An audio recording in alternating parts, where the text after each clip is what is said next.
किसान भाइयों नमस्कार, स्वागत है आपका हमारे YouTube चैनल धाकड़ एग्रीकल्चर में। किसान भाइयों, इस वीडियो में हम लहसुन की खेती के बारे में बात करने वाले हैं। लहसुन की फसल से ज़्यादा पैदावार लेने के लिए हमें कौन कौन से प्रोडक्ट अपनी लहसुन की फसल में डालना चाहिए, इसके ऊपर आज इस वीडियो में हम बात करेंगे। और आपको 3 ऐसी खास चीज़ें बताने वाले हैं जो अगर आप सही समय पर अपनी लहसुन की फसल में डाल देते हो तो आपकी लहसुन की फसल से आप निश्चित ही बहुत ही ज़बरदस्त, बहुत ही ज़्यादा पैदावार ले सकते हैं। पूरी जानकारी के लिए वीडियो को आखिर तक जरूर देखिएगा। और अगर आप हमारे चैनल पर पहली बार आए हैं तो सबसे पहले चैनल को सब्सक्राइब जरूर कीजिएगा और घंटे के निशान को जरूर दबाइएगा ताकि भविष्य में भी नई नई जानकारियां हमारे चैनल के माध्यम से मिलती रहें। किसान भाइयों, बात करते हैं लहसुन की खेती के बारे में। तो लहसुन की फसल से ज़्यादा पैदावार लेने के लिए हमें समय समय पर खाद प्रबंधन करना पड़ता है और उसमें लगने वाली बीमारियों के लिए भी हमें कीटनाशक, फंगिसाइड जैसे स्प्रे करना पड़ता है। शुरुआत में हम लहसुन की फसल में काफ़ी ज़्यादा खर्चा करते हैं, लेकिन जब उसमें कंद बनने की स्टेज आती है तो बहुत सारे किसान भाई उसमें किसी प्रकार का खर्चा नहीं करते हैं, किसी प्रकार का खाद नहीं डालते हैं। तो आपकी सबसे बड़ी गलती वही होती है कि पहले आप बहुत ही ज़्यादा खर्चा कर देते हैं, लेकिन जब पैदावार बढ़ाने का समय आता है तो उस समय पर आप कोई भी खाद, कोई भी खर्चा अपनी लहसुन की फसल में नहीं करते हैं। इसी वजह से आपकी लहसुन की फसल में पैदावार अच्छी नहीं निकल पाती है। और फिर बहुत सारे किसान भाई कहते हैं कि हमारी लहसुन में बहुत ज़्यादा खर्चा किया, उसके बाद भी कोई ज़्यादा पैदावार नहीं निकली है। तो हमें शुरू से लेकर लास्ट तक, जब तक लहसुन को हम अपने खेत से बाहर ना निकालें तब तक हमें उसकी देखरेख करनी पड़ती है। किसान भाइयों, आइए अब बात करते हैं हमें कौन कौन सी चीज़ें डालना चाहिए जिससे हमारे लहसुन का कंद जो है बड़ा बने और पैदावार बढ़िया निकले।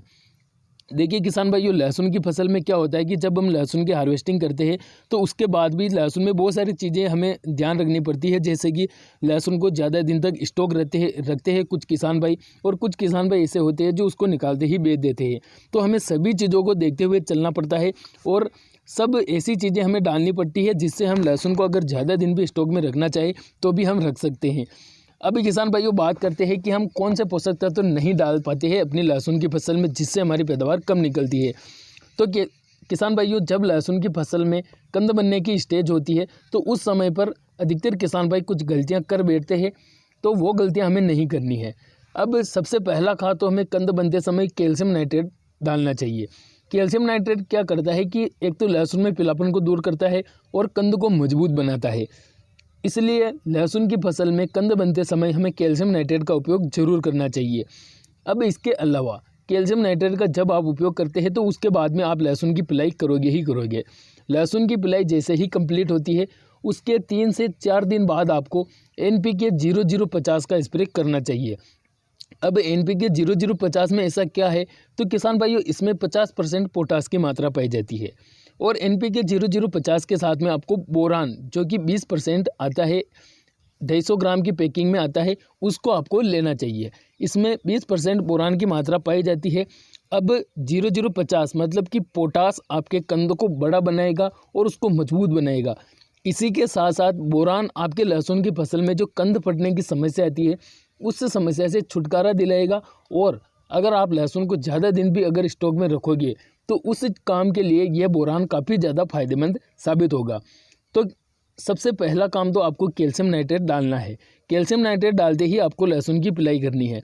पिलाई के 3 से 4 दिन बाद आपको NPK 0050 और बोरान का एक साथ घोल बनाकर स्प्रे करना है।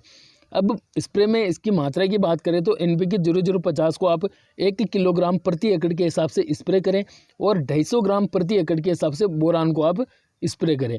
इन दोनों को साथ में मिलाकर आप अपनी लहसुन की फसल में स्प्रे जरूर करें। गारंटी से आपके लहसुन की फसल की पैदावार काफ़ी ज़बरदस्त निकलेगी।